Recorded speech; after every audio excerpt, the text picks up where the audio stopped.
This interview was supposed to be polite. It was supposed to be controlled. And for the first few minutes, it was. But what happened next wasn't loud. It wasn't chaotic. It was worse than that. Because by the time the first question landed, everyone in the studio could feel it. This wasn't a conversation. It was a test. And Jodie Foster knew exactly what was coming. The studio lights were softer than usual that morning. Outside the large windows, the park looked frozen in time. Bare trees, pale winter light, everything muted, almost peaceful. The kind of backdrop producers love because it signals calm, safety, control. Inside the studio, Joy Behar leaned slightly forward in her chair, papers stacked neatly in front of her.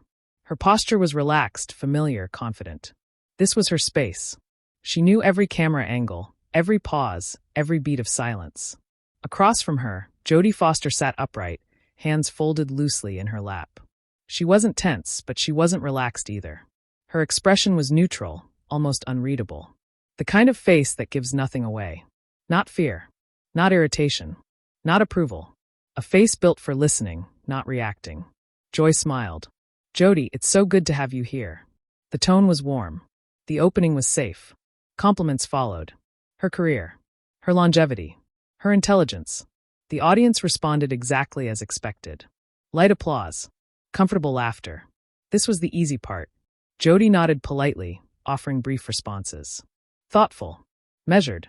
Not evasive, but careful. Anyone watching casually would have thought, this is going well. But there was already something off. Joy didn't look at Jodie the way she usually looks at guests she admires. There was an edge beneath the warmth. A curiosity that felt less like interest and more like inspection. And then Joy shifted the conversation. "So," she said, glancing briefly at her notes, "you've always been selective about political conversations." The word selective hung in the air longer than necessary. Jodie's eyes flicked up just for a moment. "Yes," she replied calmly. "I've always believed in speaking carefully." Joy nodded. "Carefully or quietly?" The smile was still there, but the tone had changed. Jodie didn't answer right away. She tilted her head slightly, as if weighing whether the question was worth engaging at all. Finally, she spoke. "I don't think silence and care are the same thing." Joy laughed lightly. The audience followed. It sounded friendly, but it wasn't dismissive laughter. It was the kind that signals I'm not done yet. "Of course," Joy said. "But don't you think, given everything happening right now, that silence can be interpreted?" Interpreted. Not accused. Not challenged. Interpreted. Jodie straightened in her chair. "I'm not responsible for other people's interpretations," she said evenly. "I'm responsible for my words." That should have been the end of it. But Joy wasn't looking for an answer. She was setting a frame. "Well," Joy continued, leaning back. "Now, some people would say that when you have a platform like yours, choosing not to speak is a statement." There it was. Not a question. A premise. The studio grew quieter. Even the background chatter from the crew seemed to fade. One of the co-hosts glanced sideways, sensing the shift. Jodie inhaled slowly. "I've never believed that being loud is the same as being useful," she said. "And I don't believe in performative outrage." Joy's smile tightened just slightly. "Performative," she repeated. "That's interesting. Because others might say restraint is a luxury." "A luxury." This time, Jodie didn't look away. "Luxury implies comfort," she replied. "And there's nothing comfortable about being constantly pushed to prove your morality on demand." The audience didn't laugh. They didn't clap either. Joy adjusted her papers. A subtle reset. But her eyes stayed locked on Jodie. "So you don't feel any responsibility?" she said. "To be clearer, given your influence?" Jodie paused. This wasn't a pause for drama. It was the pause of someone deciding whether to step onto unstable ground. "I feel responsibility," she said finally. "But not obligation to satisfy expectations that change depending on who's asking." The temperature in the room dropped another degree. Joy nodded slowly. "Some would call that detached." Jodie's jaw tightened just a fraction. "Some people confuse detachment with discipline," she replied. That was the first moment the tension became visible. Joy crossed her arms. "Discipline," she said. "Or avoidance." There it was again. The pattern.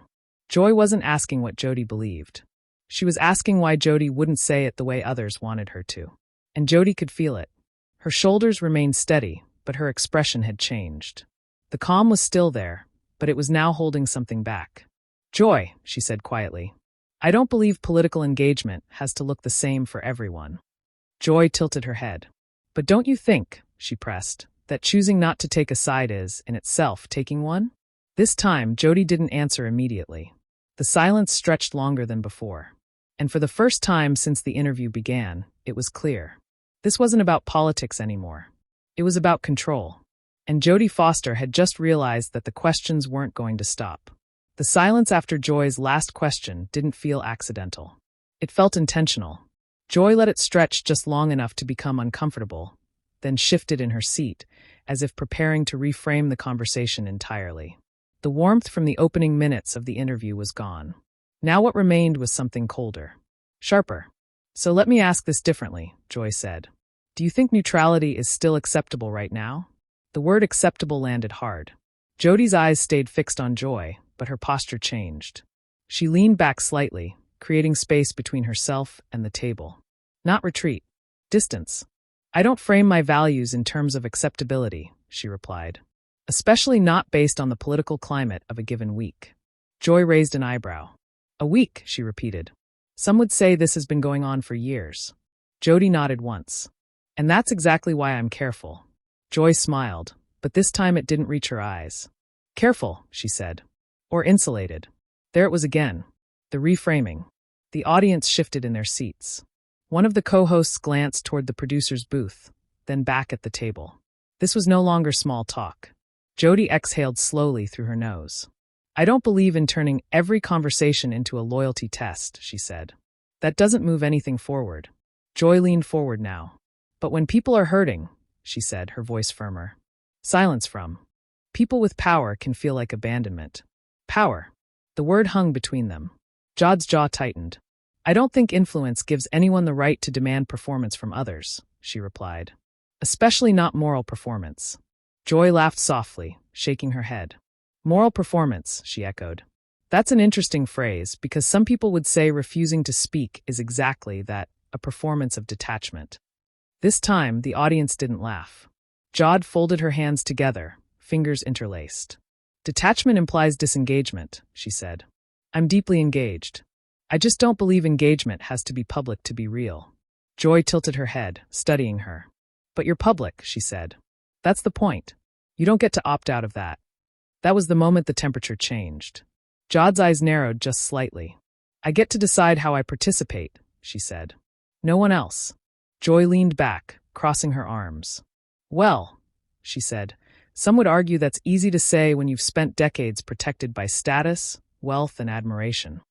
The word protected landed like a blade. Jod didn't respond immediately. The silence this time wasn't polite. It was heavy. Are you suggesting, Jod said slowly, that my perspective is invalid because of my career? Joy shrugged. I'm saying privilege creates blind spots. There it was. Privilege. The audience stirred. A few gasps. One of the co-hosts shifted uncomfortably, opening her mouth as if to interject, then thinking better of it. Jod sat very still. I've spent my entire career being told where I belong and where I don't, she said quietly. I don't need a lecture on blind spots. Joy waved a hand dismissively. This isn't about you personally, she said. It's about responsibility. Jod's eyes hardened. Then stop making it personal, she replied. The tension was now unmistakable. Joy leaned forward again. But don't you think, she pressed, that when people with voices like yours choose not to take a clear stand, it empowers the wrong people? Jod shook her head slowly. I think forcing people into declarations they don't believe in empowers something far worse, she said. It empowers dishonesty. Joy opened her mouth to respond, but Jod continued. And I won't participate in that. The studio was completely silent now. Joy stared at her for a beat longer than necessary. So you're saying, Joy said, that people asking for clarity are the problem? Jod's voice remained calm, but there was steel underneath it now. I'm saying coercion dressed up as conscience is still coercion. That was the moment Joy's expression changed. The patience was gone. Wow, Joy said, shaking her head. That's quite a deflection. Jod leaned forward for the first time. No, she said. It's a boundary. Joy scoffed. Boundaries are convenient when you don't want to answer hard questions. Jod looked directly at her. And pressure is convenient when you want to control the answer. The audience murmured. Joy's lips tightened. You're avoiding the core issue, she said. Jod didn't look away. No, she replied. I'm refusing your framing of it. That sentence hung in the air like a challenge. For the first time since the interview began, Joy didn't immediately respond. She glanced down at her notes, then back up. Well, she said slowly, maybe we need to talk about why that framing makes you so uncomfortable. Jod's expression shifted. Not anger. Not fear. Recognition. She knew exactly where this was going, and for the first time, she looked genuinely displeased to still be sitting there. Joy's last line wasn't a question. It was a trap wrapped in empathy. Maybe we need to talk about why that framing makes you so uncomfortable. The studio stayed silent, but it wasn't the same silence as before. This one had weight, anticipation, a sense that something had shifted, something irreversible. Jod didn't respond immediately. She didn't blink, didn't smile, didn't perform the little polite laugh celebrities use to soften friction. Instead, she looked at Joy the way a director looks at an actor who has forgotten the script, calmly, almost sadly, as if realizing the scene had gone off the rails. Joy, Jodie said, her voice low and even. You keep using words like uncomfortable and avoidance. Joy's mouth tightened. And you keep using words like boundary and coercion. Joy snapped back. Jod nodded once, as if confirming something. Exactly, she said. Because we're not talking about politics anymore. We're talking about permission. Joy scoffed. Permission. Jod's eyes didn't leave her. Yes, she said. Permission. Who gets to decide what the correct public stance looks like? Who gets to interrogate who? Who gets to label silence as guilt? Joy leaned forward, tapping her papers. No one said guilt, she said quickly. That's your interpretation. Jod didn't take the bait. That's the pattern, she continued. You say some people. You say others. You say it can be interpreted.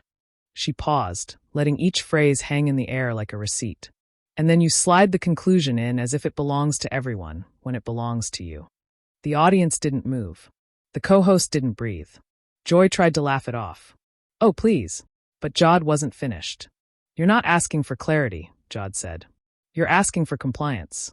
Joy's head snapped slightly. That is ridiculous, Joy said. You're making yourself the victim. Jod's expression barely changed. No, she replied. I'm identifying the tactic. A flicker crossed Joy's face, irritation, then the reflex to regain control. Fine, Joy said, voice sharper. Let's talk about the tactic. Do you believe, yes or no, that public figures have a responsibility to speak out? There it was. The binary. Jod tilted her head. Do you hear yourself? She asked gently. Joy blinked. Excuse me?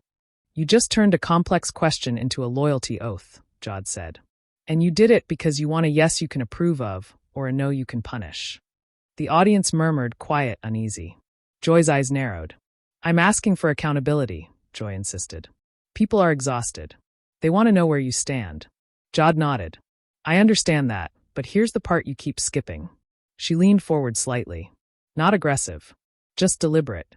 Where I stand is not a product, she said. It's not something I owe the room in exchange for being allowed to sit here. Joy's voice rose a notch. Nobody said product. Jod didn't flinch. Then stop selling it like one, she replied. A small ripple of reaction moved through the audience like wind through dry leaves. Joyce stared at her, and for a moment she looked genuinely thrown, like she expected Jod to be defensive, apologetic, careful. Not this. Not calm certainty. Joy recovered quickly. Oh, come on, she said, waving a hand. You're acting like I'm attacking you. Jod's voice stayed soft. Joy, you said I'm protected, she said. You said privilege creates blind spots. You implied my restraint is insulation. She paused. And then you said it wasn't personal. Joy opened her mouth. Jod held up one finger. Not a scolding gesture. A director's gesture. Wait, that's what makes it personal. Jod continued. The denial. The studio was frozen. Joy's face reddened slightly. Are you really going to sit there and pretend privilege isn't real? Joy demanded. Because that's what it sounds like. Jod's eyes stayed steady. No, she said. I'm saying you're using the word privilege like a weapon, not a lens. Joy laughed, but it was brittle. Oh, please. Jod nodded again, almost sympathetically. Privilege as a lens asks, what can you not see? Jod said. Privilege as a weapon asks, how can I invalidate you? Joy leaned back, arms crossed. And you think I'm invalidating you? Jod's answer was immediate. I think you're trying to force me into a confession you can broadcast as proof of your moral authority. A gasp, small but audible, came from somewhere in the audience. Joy's eyes widened. That is, she started, then stopped, searching for the right word. Jod gave it to her. Control, Jod said. That's what it is. Joy's voice sharpened into anger. You know what, Jod? That's insulting. I'm not here for control. I'm here for truth. Jodie held her gaze. Then ask for truth, she said quietly. Not performance. Joy slammed her hand lightly on the table. Not hard, but loud enough to spike the room. Okay, Joy snapped. Let's do truth. Tell us what you actually believe right now on this issue. Jod didn't move. For a split second, it looked like she might answer. But instead, she did something worse for Joy. She smiled. Not a warm smile. Not a public smile. A private one. Like she had just noticed the camera was still rolling. Joy, Jodie said, voice soft as velvet. You don't want my beliefs. Joy frowned. Yes, I do. Jodie shook her head slightly. No, she said. You want a headline. The audience reacted. Some murmurs. A few sharp inhales. Joy's face tightened as if she'd been slapped. That is unfair, Joy said. That's accurate, Jodie replied. And then she added calmly, like placing a final piece on a board. You've been trying to steer me into a sentence you can replay. Joy tried to speak, but her words stumbled. That's not, I mean. Jod leaned back again, eyes never leaving her. And the problem, Jod continued, is that you've forgotten something. Joy's nostrils flared. What? She demanded. Jod's voice dropped quieter than before. I've been on camera longer than you've been trying to corner me. The studio went dead silent. Joy's mouth opened, then closed. Her cheeks flushed. One of the co-hosts shifted, clearly alarmed by how sharp the air had become. Joy finally spoke, voice tight. So now you're threatening me. Jod's expression turned flat. No, she said. I'm warning you. Joy stared at her, almost trembling with frustration. Warning me about what? Jod didn't answer immediately. She glanced toward the audience, then back to Joy. And for the first time, she looked like someone who had made a decision. A decision she wouldn't take back. About what happens, Jod said softly, when you push someone past the point where they care about being polite. Joy froze. The co-hosts froze. And the producers in the booth leaned forward because they could feel it. Whatever Jod was about to say next was not going to be something Joy could laugh off. The silence after Jod's warning felt heavier than anything that had come before it. Joy stared at her, lips pressed together, eyes sharp with frustration. This wasn't how the segment was supposed to go. The questions were meant to tighten, not backfire. The pressure was supposed to force clarity, not resistance. You don't get to threaten the host, Joy said finally, her voice clipped. That's not how this works. Jod didn't raise her voice. I'm not threatening you, she said calmly. I'm explaining the consequence of turning a conversation into a trap. Joy scoffed. Oh, please. You're acting like I'm doing something outrageous. Jod nodded once, as if acknowledging a familiar reaction. No, she said. You're acting like you've done this so many times you don't notice when it crosses a line anymore. The audience was completely still. No murmurs. No nervous laughter. The studio felt suspended, like everyone was waiting to see who would move first. Joy leaned forward again, gripping the edge of the table. So, what is it you want? She demanded. An apology. A safe space. Jodie met her gaze, unblinking. What I want, she said, is for you to stop pretending this is about truth. Joy's eyes widened. That's insulting, she snapped. I've spent my entire career building a platform. Jod interrupted quietly. Yes, Jod continued. A powerful one. And with that power comes responsibility. Not to corner people, but to respect the difference between inquiry and interrogation. Joy shook her head. You're being dramatic. Jod exhaled slowly. No, she said. I'm being precise. She turned slightly toward the camera now. Not performing. Not grandstanding. Simply acknowledging its presence. When conversations are framed so that only one answer is acceptable, Jod said, they stop being conversations. They become tests. Joy slammed her hand lightly on the table again. This is ridiculous, she said. You came here knowing what this show is. Jod looked back at her. I came here expecting disagreement, she said. Not coercion. Joy's voice rose. Nobody forced you to sit here. Jod nodded. You're right. She paused. But nobody forced you to push this either. The room felt brittle, like glass under pressure. Joy tried one last time to regain footing. Fine, she said. Then answer this. Do you or do you not believe that staying silent helps the wrong people? Jod didn't hesitate. No, she said. I believe demanding public declarations as proof of virtue helps the wrong people. Joy opened her mouth, but Jod continued. Because it trains audiences to value performance over principle. It rewards volume over thought. And it punishes anyone who refuses to be shaped into something convenient. Joy's face flushed. So, you think you're above it, she said bitterly. Above accountability. Jod's voice softened, and somehow became more devastating. No, she said. I think accountability starts with knowing when to stop. Joy stared at her, breathing shallow, clearly furious now. You don't get to control this show, Joy snapped. Jod nodded again. I know, she said. But I do get to control my presence. That sentence landed differently. Joy laughed sharply. Oh, now you're leaving. Jod looked at her for a long moment. Not angry, not smug, just resolved. Yes, she said. The word echoed. Joy blinked. You're seriously going to walk out? Jod placed her hands on the table and stood. The movement sent a visible ripple through the studio. One of the co-hosts whispered something under her breath. The audience gasped, not loudly, but collectively. Jod adjusted her jacket, then looked directly at Joy. I stayed long enough for it to be clear, she said. Clear about what? Joy demanded. Jod leaned slightly closer. Not threatening. Not theatrical. About the difference between asking questions, she said, and trying to own the answers. Joy opened her mouth. Jod didn't let her finish. You wanted a moment, she said calmly. Here it is. Then she turned toward the camera one last time. And for anyone watching, Jod added, this is what saying no looks like. She stepped away from the table. Joy shot to her feet. This is unbelievable, she said. You don't just storm off. But Jod was already walking. The camera followed her for a beat longer than expected. Past the table. Past the chairs. Toward the edge of the set. No music played. No cut came. The silence was complete. Joy stood frozen, mouth half open, eyes darting toward the producer's booth. Finally, she turned back to the camera, trying to recover. Well, she said stiffly, that just happened. But it was clear to everyone watching. The control was gone. The pressure had snapped. And the moment Joy tried to force into a headline had turned into something she couldn't spin. The screen faded out, not with applause, but with absence. Jodie Foster was gone.